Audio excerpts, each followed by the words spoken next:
Yes, innovating, initiating, impacting. That is what the YALI Alumni Expo and Trade Show is doing right here at the TICC in South Africa, Cape Town. The YALI Alumni Expo and Trade Show is going on. This is the second day of this event, and so far so good. Some of the speakers we've seen or had on stage have really made really interesting, of course, discussions and presentations. We have more than 600 attendees, 36 speakers, 49 countries are actually represented here, 500 plus alumni are actually in this event right now, 200 plus organizations and 40 exhibitors showing their products to various investors and fellow alums as well. But this is the box, of course, set at the backdrop of the YALI Expo, trying to really highlight some of the stories from the alumni, trying to connect the alumni to investors and partners, and so much going on. And talking about that, we have one of the alums at the box for a session, for an interview session. We're going to understand what she does, where she is from, and all that. But importantly, she's part of an organization. She's part of a movement called TACMAS. This is a sustainable venture. It's actually a very good social enterprise that actually seeks to solve food insecurity across Malawi, which actually predominantly affects women who are actually marginalized due to high rates of domestic abuse. And that's so interesting, food situation, domestic abuse, and all that. I think when you talk about food and domestic abuse, someone might not understand the link. So we begin by that. Then you will introduce yourself and tell us the RLC, the cohort number, and the key details about you. Welcome. Okay, thank you very much. My name is Thokozani Chumusula from Malawi. Mm-hmm. I belong to cohort 10, Southern Region chapter. Okay. So I'm the founder for TACMAS Sustainable Ventures, which is an eco-inclusive enterprise that was founded to respond to food insecurity in the face of climate change while providing opportunities to women farmers to be part of the sustainable food production systems.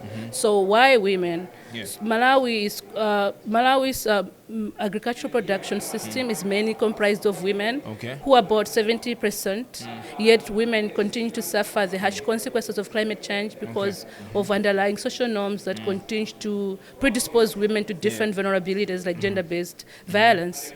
So then we decided that we would target women so that we can empower them to be part of the sustainable food production systems. So currently we are running 3 programs that have 2 have born out of the main program. The first one is targeting the women smallholder farmers in economic empowerment. So in economic empowerment of women smallholder farmers, we're supporting them in different agricultural value chains. We're supporting them in horticulture, livestock production, aquaculture, and now we are diversifying into value addition. Later on, we'll show you what we're doing because I'm part of the exhibitors this afternoon. Nice. So then we are providing them with skills in capacity building, financing, and we are linking them to financing institutions, and we are one of their off-takers. So we buy their products and we resell. So the second program is targeting young people because young people in Malawi are pretty much sidelined when it comes to climate change adaptation initiatives. So what we're doing is providing an opportunity to nurture these young people so they can innovate climate change solutions in their communities. And lastly, we say, okay, we're not doing this alone. So we offer consultancy services to farm organizations and organizations that are supporting farmers in our community. So pretty much about what we're doing at TACMAS Sustainable Ventures. Nice. Is it true that, of course, I'm looking at your website right now, and one statement that really shocks me is that every single year Malawi falls into food insecurity. Every single year. Yeah. And has a vast population that is experiencing intense hunger. Yes, the women are. Like, for example, you might have heard, like last year we were affected by Cyclone Freddy, which made a landfall in Malawi, displacing a lot of people, affecting 70% of women of the entire population that was affected. And the following year, which was this year, we've been affected by El Nino. That means the communities continue to live in hunger.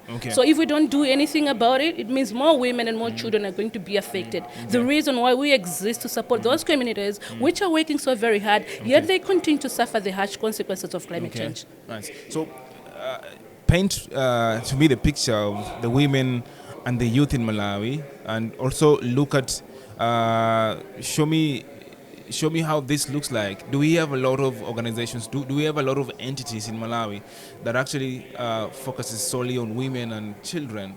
Yeah, we have, but they're pretty much non-government organizations. So where they run programs, providing loans maybe to women farmers, or implementing programs that provide capacity building in various sectors. But for us, we're just looking at something that's so sustainable. How can we really empower this woman so that when we're gone or after we're gone, they continue to live, they continue to be resilient in the face of climate change. So we're providing opportunities where they become, I would say, holistically empowered, and then they do the things on their own, they earn money, and they continue to improve their livelihoods over time, affecting generations to come thereafter. So that's what we're looking at. Nice. What motivated you to apply to the YALI program? Okay, so for me, I've been one timid girl, like growing up. Like I never believed in myself. Even when I was applying for YALI, I think it was my second time to apply for YALI. So when they considered me, I remember when we were at UNISA, I was the most timid one. I wasn't speaking so very well until at a time when I was offered an opportunity to pitch my idea to a group of panelists. Then I saw myself unleashing my potential, my leadership potential, so to say. And then after YALI, I realized that I'm a different person altogether, and I'm speaking this from the very bottom of my heart. Because after I left YALI, so many opportunities opened. I traveled across the world. I attended so many fellowship programs. I won awards. My enterprise won awards. And actually, I'm no longer in the formal job market because I had to leave my job, and now I'm self-employed.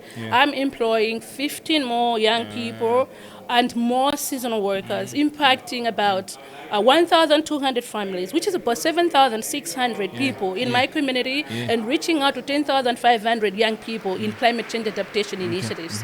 So it started with YALI. I mean, YALI is something else. Like, I've attended fellowship programs, but YALI is something that really unleashes the potential in someone. What makes it different from other training programs? Yeah, it does a great deal. What makes it different?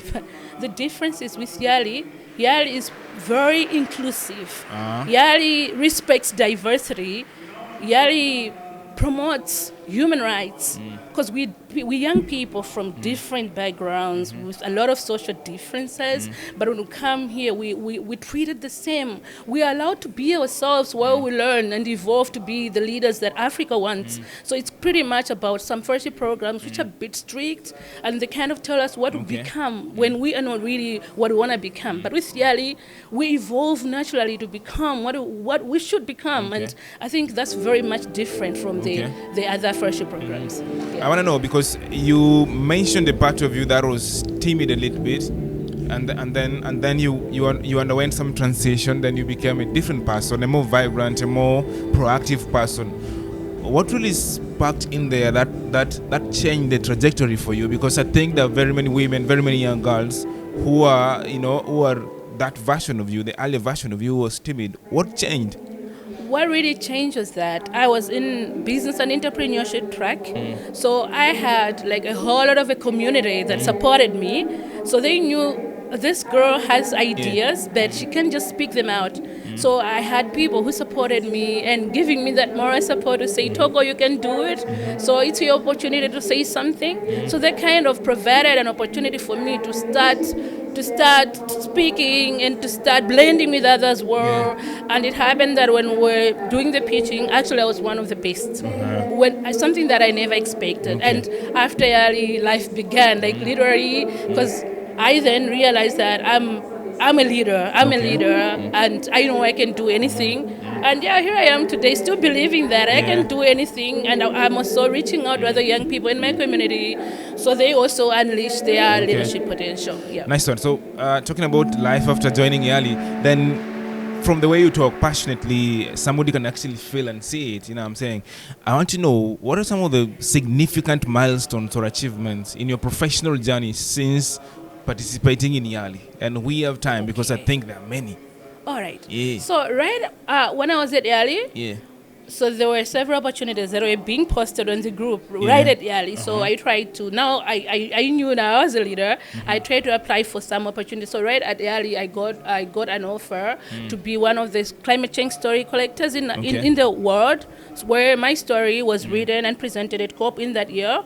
And I also got considered for another program as a gender transformative, as an international gender transformative trainer, where I got trained in Netherlands, Uganda, and Kenya, training young people in sexual reproductive and rights. And as soon as I got back home, my line manager, that time I was working, saw a leadership potential in me, so they promoted me to a leadership position as a programs manager. So thereafter, I attended several fellowship programs about women in agribusiness, and I've won awards. I'm one of the top 100 women in agribusiness in Africa.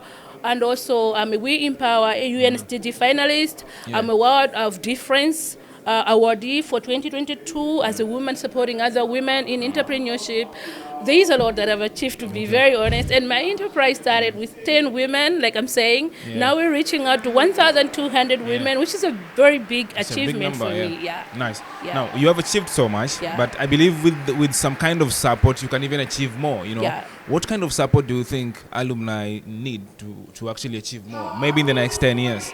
Okay, so I think, I remember when I was being interviewed, I remember to have asked, like, how do you follow up on the previous alumni that have taken part in the YALI program? So they said, we trust them because we know they are leaders, they are authentic, and they continue to do the work when they go back home. So I feel like there should be like some special kind of follow-up, because not everybody, we are all leaders, but not everybody does really implement what they do. So if you follow up, then you can see what they're doing, and where there is an opportunity to support them scale up, you can. Like in my case, like my business, I saw significant growth in my business between 2021 and 2022. But then it dropped down due to cyclone. So we're kind of recovering or rebuilding it again, and it's not easy given the economic situation in my country. So then we could leverage on such opportunities where we can get more financing to scale up or reinvest back into the business. So that's what we'll be asking for. Malawi, if I'm not wrong, you people had like the first female president or something. You saying? Malawi had like the first female president. Yeah, we had, Banda. Joyce Banda. Joyce Banda, yes. You know. So let's say you're the president of your alumni chapter today, you know. What will your vision be like, and what are some of the initiatives that you'll actually give priority? Yeah. For me, like growing up, I've seen how the world is changing. And to be very honest, I haven't studied agriculture. I haven't. I'm only inspired by passion. Now I see how disastrous climate change is, how it's affecting everyone across cultures all around the world. So for me, I think what I would do first and foremost is really to nurture young people to be innovative, because we are talking about innovating, initiating, and impacting. And we have young people back home that are not being given the opportunity to be part of this. So for me, I would really provide opportunities to those young people so that they innovate solutions, like tailor-made solutions in their communities. So that would be the first thing that I would do. The second thing? Second thing, I would then nurture them as champions, as leaders, to lead in the various projects in their communities. Nice. I think that with events like this, not really like every youth gets a chance to be at the expo, get a chance to be at CTICC, and you are from Malawi, and you meet these young people, you meet these young women, young girls, and all that. There's these two women or two girls who didn't have a chance to be here at the expo, but you feel like the innovations are really, really amazing, and they should be given a chance like this maybe in the future. And you have their names in mind right now. Who are these people maybe? There are several, and if I tell you, I am a self-made mentor. Like, I have a lot of young people who look up to me, and right now they're so proud of me that I'm here. I'm training in these terraces, and I can't mention their names, but I have Linda, who's always posting. People are just following up on what's happening here because I am their inspiration. So there are several of them that I would love if they had such an opportunity, so they can also lead, unleash their leadership potential and become what they want to become. So how do we stay motivated? How do the young girls watching this stay motivated? How do they, a young girl who is shy, who is still not, who is still timid, like you say you were back in the days, how do they stay motivated in a world where there's so much going on? There's climate change, there's politics, and then the information is everywhere. You go on TikTok, Facebook, Instagram. I always say, like, our brain was not made to consume this much information. When you walk in the road right now, there are banners, so you have to read that. When you look at your phone, there's something you have to read. When you're always looking at something, your mind is always processing something. Now, in this world right now, how can that young girl stay focused with all this happening? Okay. Yeah. So in the first place, I would advise them, or I would let them know that, because we're coming from societies where we believe that leaders are born. So I'd love to encourage them that not all leaders are born. Yeah. Some leaders are made. I'm an example of a leader who was made because I was given an opportunity to become a leader. Okay. So I would encourage them that they are leaders, they can be made, and they should leverage on every opportunity that come on their disposal so that they continue learning while being focused and looking at what is affecting them as people and affecting their communities, and think about what they can do to support their communities, because they say charity begins at home. So before you start looking at the bigger picture, start looking at where you're coming from. What is it like at home? So look at the challenges your people are facing, and look at what you can do differently to solve some of those problems that are in your community. Yeah. You just see a problem, create a solution, and partner with people, be free to really engage, and just be proactive. Yeah. All the best, and thank you so much for your passion, first of all, and thank you so much for getting that spark that really changed you from a timid girl to the woman that you are right now. And of course, you have a team right now that you work with. Say hi to them when you go back to your country, Malawi, and for having the first female president. That's a big thing. Thank you so much. Thank you so much for sharing your story with the box. Of course, welcome. We have picked a lot of passion, we have picked a lot of inspiration, definitely. And I think life is about finding one important corner that really puts you towards a good trajectory to achieve whatever you want to achieve in life. And we hope that your story inspires very many young women outside Malawi and even inside Malawi, because we are one continent anyway.